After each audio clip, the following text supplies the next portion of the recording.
So Leadsie has been a saving grace when it comes to our onboarding process. It does make everything a lot shorter, which is great.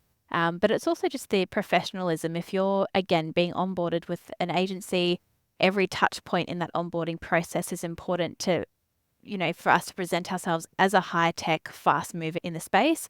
And so when you get sent a link and you click on it and you give access so quickly, it also shows that we are an A-game agency partner and that we can adapt really quickly to what kind of AI or technology is out there in the space. So from a speed perspective, it's definitely made onboarding a lot faster. And now we can get access even before we start onboarding clients to have a look at their data earlier on, so that when we onboard them, we're already a step ahead.